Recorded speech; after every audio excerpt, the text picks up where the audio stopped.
como todos ustedes ya saben, el cambio del sistema tradicional mixto a lo que es el sistema penal acusatorio, pues trajo muchas consecuencias.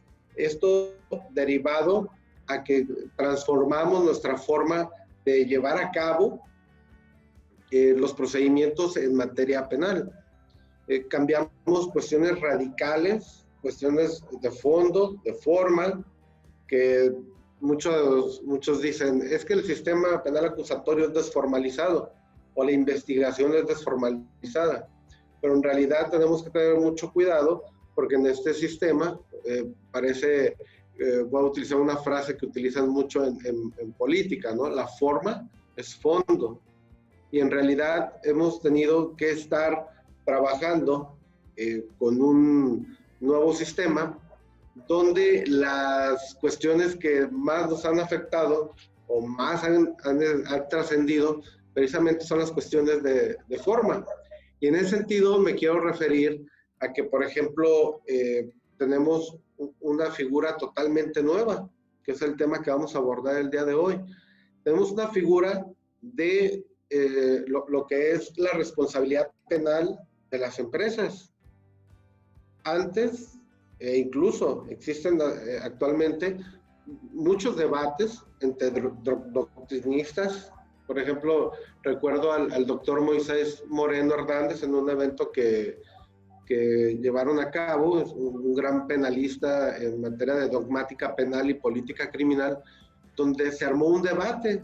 Esto fue hace año y medio aproximadamente en la Ciudad de México, y lo que estaba sucediendo es que en ese debate apareció el doctor Ontiveros, que es uno de los abogados en materia penal en temas de compliance que más ha trascendido en México por los diversos libros que tiene, por su gran conocimiento, su experiencia y sus estudios que ha tenido en lo que es en el país de Alemania, junto con Roxin y todos esos grandes doctrinistas, que a la par él ha estado en muy buen nivel y de verdad es una persona que reconozco mucho. Y recuerdo, y comienzo con eso, ese día hubo una discusión porque había penalistas de Italia, de Francia, de mexicanos, de varios países, incluso de América Latina, había también algunos de Colombia, de Chile, y todos parecía que estaban debatiendo, todos contra el doctor Ontiveros. ¿Por qué? Porque era algo extraordinario decir, oye, ¿y cómo le vas a imputar una conducta tipificada en un código penal a una empresa? ¿Cómo es que una empresa puede llevar a cabo conductas, si nos vamos o partimos de que el delito, la definición que tenemos, es una conducta típica, antijurídica y culpable? Entonces, cuando hablamos del delito y decimos que es una conducta típica, decimos, y la empresa, como esa ficción jurídica que conocemos, una persona jurídica, ¿qué conducta va a desplegar como tal? Y entonces, ¿cómo es materia de ser sancionable? Se armó todo un debate en ese sentido y unos argumentaban, otros contraargumentaban, y lo que dijo el doctor Ontiveros al final fue muy sencillo.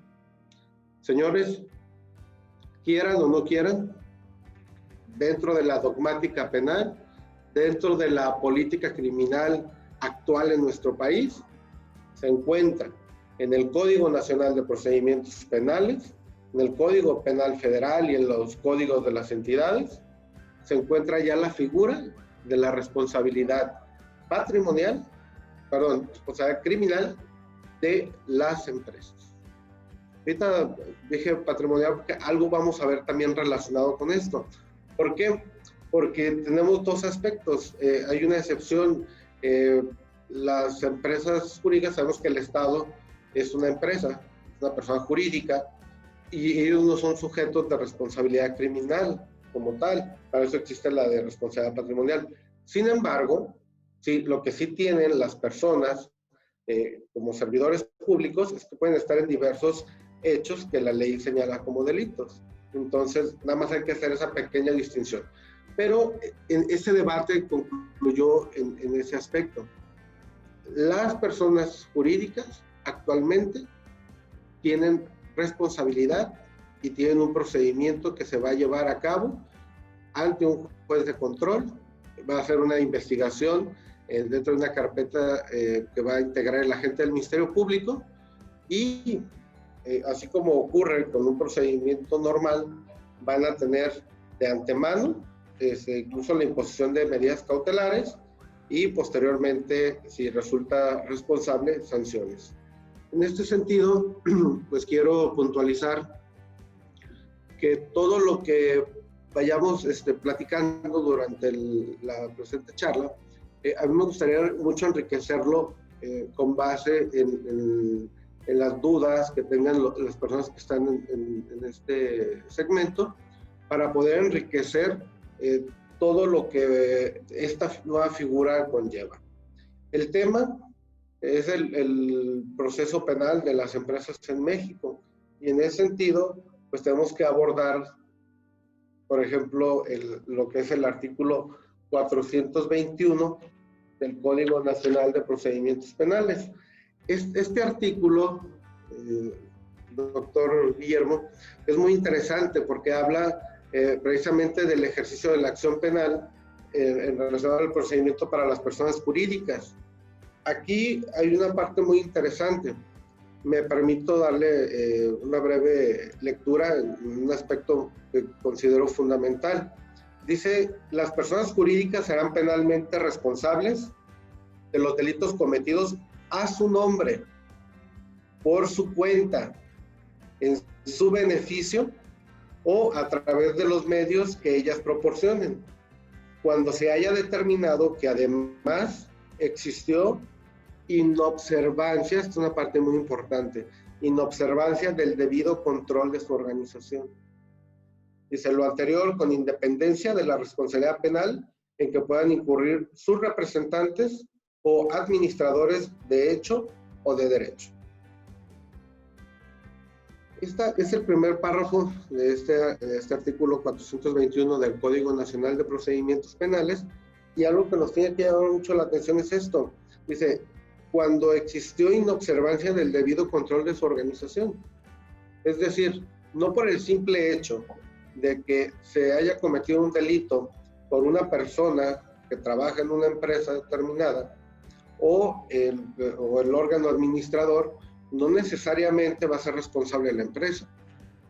Lo que sí debemos de entender y tener en claro es que no se va a eximir o no se va a quitar lo que es la presión o la investigación sobre la persona en particular.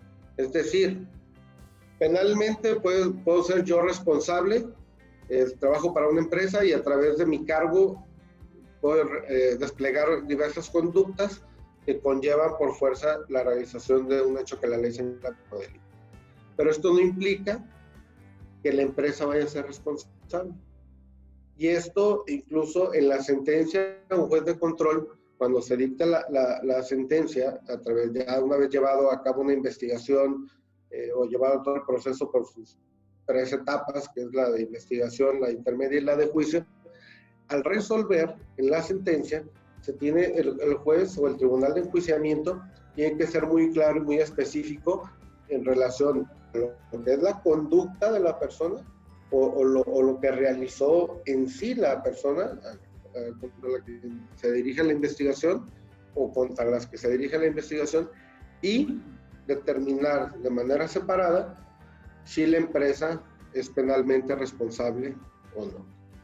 Claro, y creo, si me permites, Cristian, por ahí Cruz Alejandro Martín nos dice si la sanción sería solo patrimonial o recaería sobre el administrador y los socios. Creo que esto responde a esta pregunta. De hecho, tenemos diferentes sanciones. El artículo es el artículo 54 del Código Penal del Estado de Jalisco, por ejemplo, porque estamos aquí en Jalisco, donde se establecen cuáles son esas sanciones. Es muy interesante porque se abre todo un catálogo en ese sentido. Por ejemplo, Este artículo del Código Penal del Estado, el 54, habla en relación de las personas jurídicas. Y, por ejemplo, una de esas sanciones o penas sería, en primer lugar, lo que es la suspensión, lo que es la disolución, lo que es la prohibición de realizar determinados negocios u operaciones, la remoción en algunos casos, la intervención, la inhabilitación temporal o perpetua, y estos, bueno, van totalmente armonizados con lo que nos establece el artículo que ya señalé del Código Nacional de Procedimientos Penales, que es el 421, porque hay una parte donde nos señala cuáles podrían ser esas sanciones como una consecuencia jurídica. Nos señalan que son 6, y digo que están armonizadas porque son las siguientes: es la suspensión de sus actividades de la empresa, la clausura de sus locales o establecimientos, la prohibición de realizar en el futuro las actividades en cuyo ejercicio se haya cometido o participado en su comisión, inhabilitación temporal consistente en la suspensión de derechos para participar de manera directa o por interpósita persona en procedimientos de contratación del sector público. Ahorita voy a hacer un paréntesis en ese sentido. La siguiente sería intervención judicial para salvaguardar los derechos de los trabajadores o de los acreedores. Y podría ser también lo que es una amonestación pública.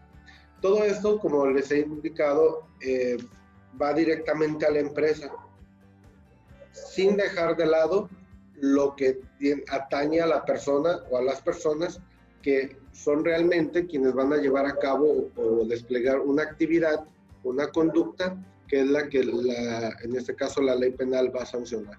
Entonces, como pueden ver, no nomás es un tema puniario, también hay cuestiones como son la suspensión de sus labores, pueden remover al encargado del órgano de administración, pueden poner incluso a alguien a través de una orden de un juez, poner a alguien para que esté verificando y esté evaluando a la empresa para que no se sigan cometiendo hechos ilícitos. No sé si con eso responde a la pregunta o tiene alguna duda el licenciado Martínez. Bueno, veremos ahorita si Martín Guzmán. Martín Guzmán. Sí, sí. Vuelto, dice. Gracias. Correcto. Bueno, dentro de lo que hemos estado platicando, a mí me llama mucho la atención y sobre todo en la práctica, porque hemos visto incluso un problema muy grave. Nuestros jueces no están acostumbrados a llevar a cabo, no sé, vincular a proceso a una empresa por determinado delito. Eso lo hemos estado viendo en la práctica y hemos visto jueces que se han vinculado a proceso, jueces que no lo han hecho y nada más nos vinculan a las personas que tuvieron alguna intervención o participación, pero la realidad de las cosas es que como es una figura nueva en nuestro país, es muy delicado para un juez el decir, yo voy a vincular a proceso a, no sé, a Bimbo, a Coca-Cola, a Comex, por citar algunos ejemplos. ¿Por qué? Porque no tenemos esa cultura de la responsabilidad que puede generar una empresa. Ejemplo, tenemos lo que es la responsabilidad de las empresas en un tema administrativo, mercantil, todas las consecuencias que generan y se derivan. Pero lo que no tenemos o no teníamos es el cómo llevar a cabo una investigación en contra de una empresa. Y, por ejemplo, tenemos asuntos donde, por ejemplo, la persona jurídica es una persona del Estado. Como ya indiqué, no son sujetos, es una excepción que nos marca el Código Nacional, en el sentido de que no pueden ser investigados penalmente las empresas del Estado. Lo cual, para mí, ahí hay un poquito de incongruencia, ya que